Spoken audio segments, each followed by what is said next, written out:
जम्मू कश्मीर के उन अलगाववादियों के कानों तक जाए, इस तरह का नारा हो, भारत माता की, भारत माता की, जहां हमें बलिदान मुखर्जी, जो कश्मीर हमारा है।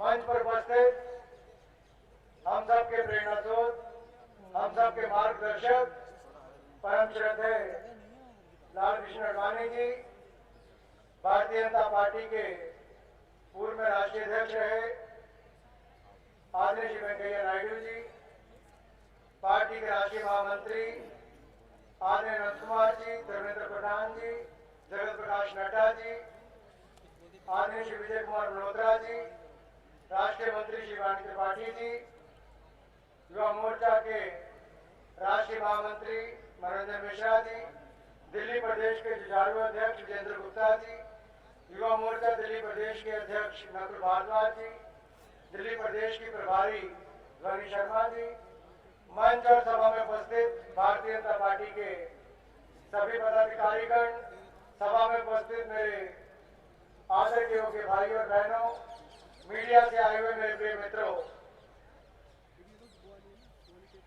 राष्ट्रीय एकता यात्रा डॉक्टर श्यामा प्रसाद मुखर्जी की जन्मभूमि से उनकी बलिदान भूमि तक की यात्रा 12 जनवरी को जो राष्ट्रीय युवा दिवस है, उस दिन माननीय नितिन गडकरी जी के हाथों से राष्ट्रीय ध्वज तिरंगा लेकर किसी देश के हिस्से कश्मीर के लाल चौक में तिरंगा फहराने के उद्देश्य से शुरू हुई। इस यात्रा का मूल उद्देश्य राष्ट्र की एकता, अखंडता और भाईचारे को बढ़ावा देने के लिए आज की युवा पीढ़ी, जिसका इस भ्रष्ट सरकार के कारण मनोबल भी गिरा है, समाज में बढ़ते हुए भ्रष्टाचार और सरकार का अलगाववाद को बढ़ावा देते हुए आज जो रुख है, उसको देखकर देश का युवा त्रस्त है। आज की युवा पीढ़ी को राष्ट्र निर्माण में कैसे लगाएं, आज की युवा पीढ़ी में राष्ट्र भावना को कैसे जागृत करें, जम्मू कश्मीर की समस्याओं को लेकर आम आदमी के बीच में किस तरह से ज्यादा जम्मू कश्मीर की बात रखी जाए।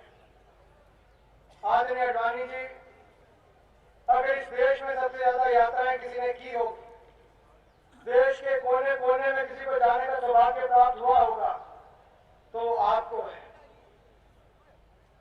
और आज आप स्वयं इस राष्ट्र की एकता, अखंडता के लिए निकाले जाने वाली यात्रा में व्यक्तिगत तौर पर यहाँ हम सबको आशीर्वाद देने आए हैं। मैं आपका हार्दिक अभिनंदन एवं स्वागत करता हूं और आपका बहुत बहुत धन्यवाद करता हूं। ये यात्रा पिछले 9 दिनों में 7 राज्यों से होकर लगभग 2200 किलोमीटर का सफर करके आई है।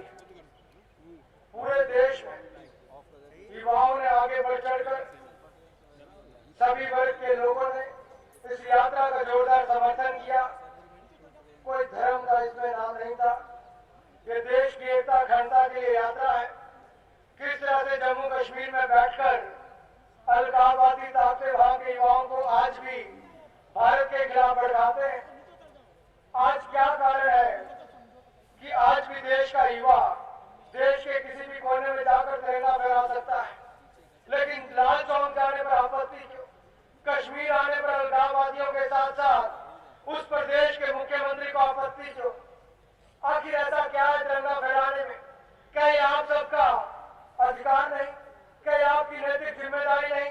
क्या ये हर भारतीय की नैतिक जिम्मेदारी नहीं जो अपने राष्ट्रीय ध्वज का सम्मान करे?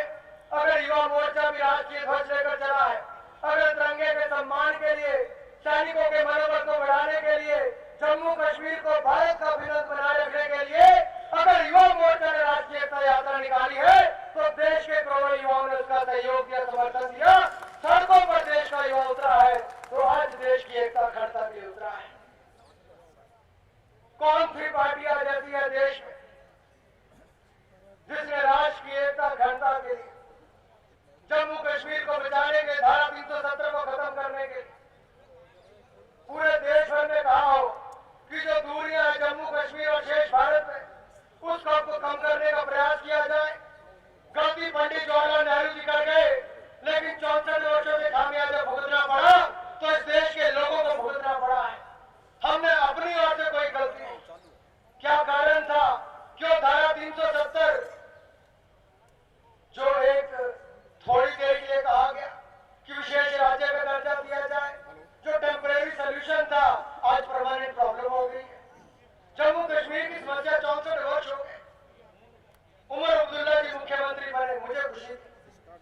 कि एक युवा मुख्यमंत्री बना है जो 14वीं लोकसभा में मेरा सहयोगी होने के नाते जिन्होंने कहा था मैं एक मुस्लिम ही हूं, मैं एक भारतीय हूं, हमने भी बड़ी मेहनत थपथपाई थी।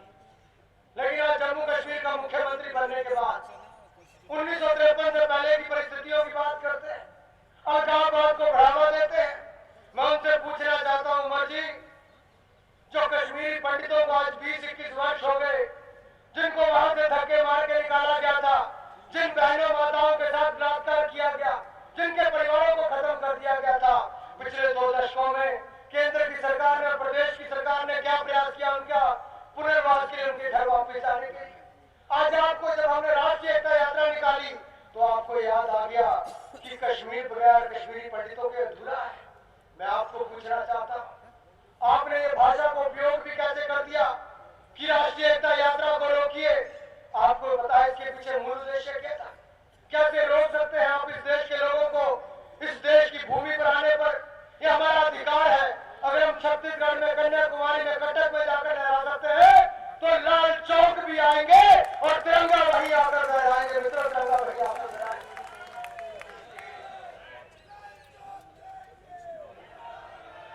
आखिर मनमोहन सिंह जी कब तक चुप रहोगे? देश के अंदर ऐसे ऐसे मुद्दे आते हैं लेकिन आपकी चुप्पी नहीं टूटती। 5 महीने तक जम्मू कश्मीर में पथराव की घटनाएं होती रही, 120 नौजवान मारे गए, 2500 से ज्यादा सैनिककर्मी घायल हुए। क्यों हुए? क्योंकि अलगाववादियों के कहने पर चंद मुट्ठी भर युवाओं ने पथराव किया। किसके ऊपर किया? आपकी सेना पर, भारतीय सेना पर, जो देश की सीमा पर अपनी सीने पर गोली खाते हैं ताकि आपके परिवार अपने घरों में सुरक्षित रह सके, आपका बच्चा नौकरी करने जा सके, आपका बच्चा स्कूल जा सके, आप चैन की नींद सो सके। लेकिन उन सैनिकों के मनोबल का क्या जो दिन प्रतिदिन गिर रहा है? क्योंकि ये सरकार कहती है सेना विशेषाधिकार कानून में बदलाव करो। क्यों करो? एक गोली सैनिकों ने नहीं चलाई, एक मृत्यु उनकी गोली से नहीं हुई, तो क्या जरूरत है सैनिक सेना विशेषाधिकार अधिनियम में बदलाव लाने की? मैं पूछना चाहता हूं, या केवल अलगाववादियों को बल देने के लिए, या केवल आतंकवादियों को घुसपैठ करने के लिए मौका नहीं दिया जा रहा? क्या कसूर है उन लोगों का जिन्होंने डोडा, किश्तवाड़ और बाकी एरिया में बैठकर आतंकवादियों के खिलाफ 303 की राइफल लेकर, जिनको special police officers, village defence committees कहा गया, जिनको 3000 रुपए दिए जाते थे उन आतंकवादियों का सामना करने के लिए ताकि कश्मीरी पंडितों की तरह बाकी कश्मीर खाली ना हो जाए, उन्होंने सामना किया आतंकवादियों का, अपने सीने पर गोली खाई, आतंकवादियों को मारा, लेकिन जम्मू कश्मीर को नहीं छोड़ा। आज उनके 3000 रुपए भी बंद कर दिए। लेकिन जो कश्मीर छोड़कर युवा चले गए थे इस देश में बम विस्फोट करने के लिए, इस देश के लोगों के ऊपर गोली चलाने के लिए, आतंकवादियों में शामिल, आतंकवादी गतिविधियों में शामिल होने के लिए, उनके वापस बुलाने के लिए 1.5 लाख रुपया, 2000 रुपया प्रति महीना देने की बातचीत चल रही है। क्या कारण है? जिन लोगों ने झंडा उठाया था, अमरनाथ यात्रा के श्रद्धालुओं ने भारत माता की जय करते हुए जो 14 लोग मरे थे, उनको मुआवजा नहीं मिला। लेकिन जिन्होंने पथराव सेना पर किया, उनके घर जाकर आपके मंत्री 5-5 लाख रुपए का चेक देते हैं। मित्रों, ये क्या है? ये सांप्रदायिकता नहीं तो और क्या है? मैं कांग्रेस से पूछना चाहता हूं, क्यों नहीं खत्म करते धारा 370 को? क्यों नहीं अधिकार मिलने देते मेरे कश्मीरी भाइयों को? क्यों नहीं एक होने देते? क्यों जो बाकी दो संविधान और 2 प्रधान है उसको भी खत्म होने देते? क्योंकि परमिट राज तो खत्म किसी ने किया तो डॉक्टर श्यामा प्रसाद मुखर्जी ने अपना बलिदान देकर किया था। अगर आपको लगता है कि 2 संविधान और 2 निशान यह भी बलिदान देकर समाप्त होगा, तो इस देश के युवा बलिदान देने के लिए भी तैयार है।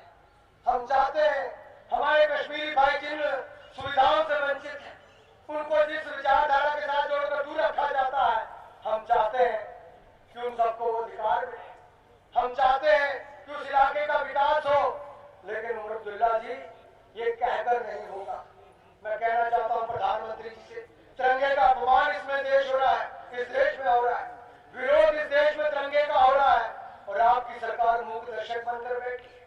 भ्रष्टाचार पर आपकी सरकार को कुछ नहीं कहना, बढ़ती महंगाई पर आपके पास जवाब नहीं, आपके मंत्रियों के बढ़ते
देश है, लेकिन उस देश का एक टुकड़ा, एक ऐसा हिस्सा जो हम सबके लिए प्रिय है, जहाँ के लोग हमारे लिए प्रिय है।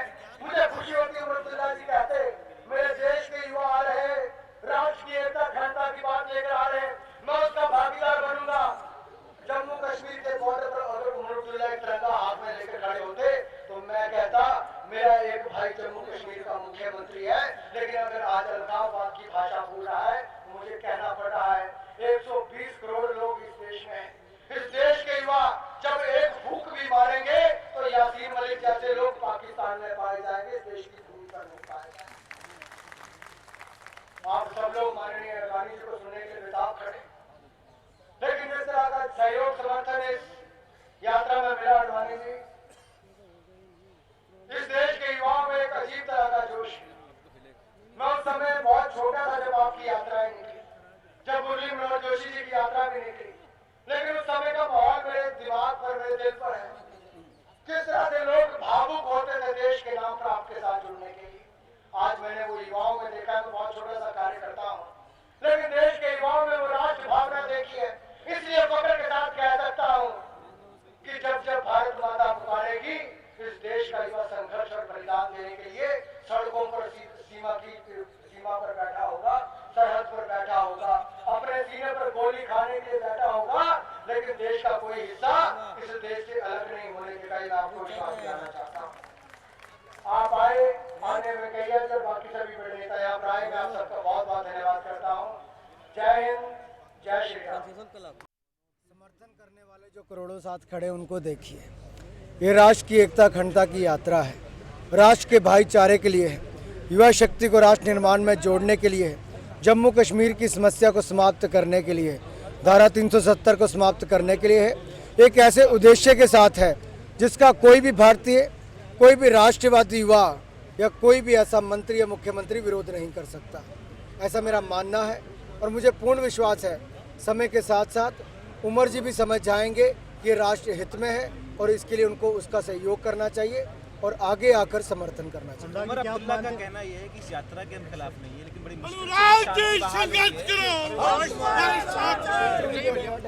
मुझे कहना है कि जम्मू कश्मीर में बड़ी मुश्किल से शांति बहाल हुई है, इससे शांति के लिए खतरा पैदा हो सकता है। तिरंगा फहराने से मुझे नहीं लगता कहीं पर कोई खतरा होगा। तिरंगा इस राष्ट्र की अखंडता, देशभक्ति, अस्मिता, इन सब का प्रतीक है और मुझे नहीं लगता देश के किसी भी कोने में तिरंगा फहराने से कोई ऐसी भावना जागृत होती है जिससे कि वहाँ पर दंगे फैले।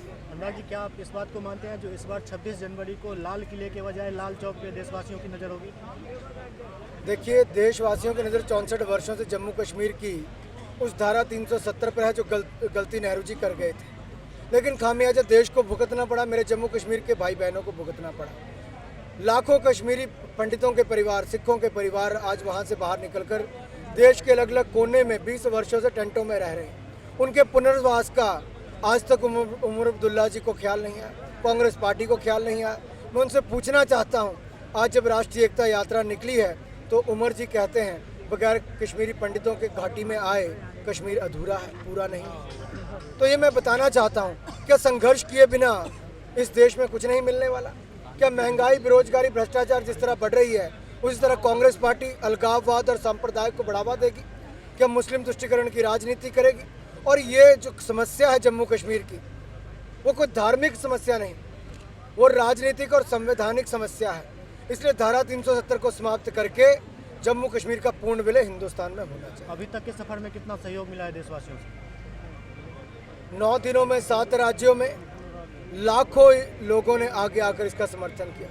6-6 घंटे यात्रा विलंब होती थी क्योंकि कोने कोने पर लोग वहाँ पर अपना आशीर्वाद देने के लिए, छोटे छोटे बच्चे आते थे, भैया मैं भी लाल चौक जाऊँगा।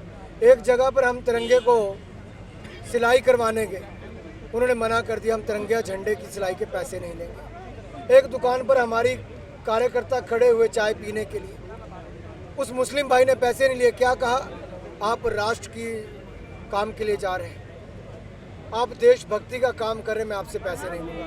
ये छोटे छोटे ऐसे कई उदाहरण हैं जो मैं आप लोगों के साथ शेयर कर सकता हूँ। आज देश के युवाओं में, लोगों में जो भावना जागृत हुई है, जो अधिकतर लोगों को ये पता नहीं था कि जम्मू कश्मीर में दो संविधान है, दो राष्ट्र, दो ध्वज हैं। सबको लगता है शायद वहाँ पर तिरंगा ही है, भारतीय संविधान ही है, लेकिन ऐसा नहीं है। वहाँ पर परिस्थितियाँ और हैं। अब उनको पता चल रहा है कि वहाँ पर आखिर अलगाववाद को बढ़ावा क्यों मिलता है, आखिर वहाँ पर आतंकवादी हमले क्यों होते हैं। और मेरा मानना है इस यात्रा से बहुत फर्क पड़ सकता है अगर केंद्र सरकार और प्रदेश की सरकार खुले मन के साथ राष्ट्र हित में सोचे। कांग्रेस पार्टी का आरोप है कि ये यात्रा जो है देशभक्ति से प्रेरित नहीं है, राजनीति से प्रेरित है। अगर ये देशभक्ति से प्रेरित है तो दंतेवाड़ा और नक्सलियों के और उल्फाओं के क्षेत्र में भी झंडे फहराने चाहिए। मैं कांग्रेस पार्टी के लोगों से ये कहना चाहता हूँ, उनके बड़े नेता आतंकवादियों के घर खाना खाने जाते हैं। बाटला हाउस कांड में मारे गए आतंकवादियों के घर दिग्विजय सिंह जी आजमगढ़ गए खाना खाने, उनका सम्मान बढ़ा, अपमान किया 26/11 में शहीद हुए हेमंत करकरे जी का, अपमान किया बाटला हाउस कांड में मारे गए ML शर्मा जी का। क्या इस पार्टी ने ठेका ले रखा है कि शहीदों का अपमान करना है और आतंकवादियों का सम्मान करना है? कांग्रेस को क्या पता कि राष्ट्रभक्ति के लिए कैसे संघर्ष और बलिदान दिया जाता है। इसलिए मैं उनसे कहना चाहता हूँ, अपना मन खोलें, अपने दिमाग के द्वार भी खोलें और राष्ट्रभक्तों को रोकने का प्रयास ना करें। इस देश के युवा रुकेंगे नहीं। हम तिरंगे के मान सम्मान के लिए जा रहे हैं और जो लोग तिरंगे का अपमान करेंगे वो राष्ट्रद्रोह करेंगे। जो अलगाववादी नेता इनकी सरकार के नाक के नीचे दिल्ली में आकर देश विरोधी टिप्पणियां करते हैं, ये उन पर केस दर्ज नहीं करते, उनको गिरफ्तार नहीं करते। मैं उनसे पूछना चाहता हूँ, तिरंगे को जाने से रोकते हो, तिरंगे को फहराने से रोकते हैं, जो भारत के विरोध में टिप्पणियां करते हैं उन पर आप केस दर्ज नहीं करते।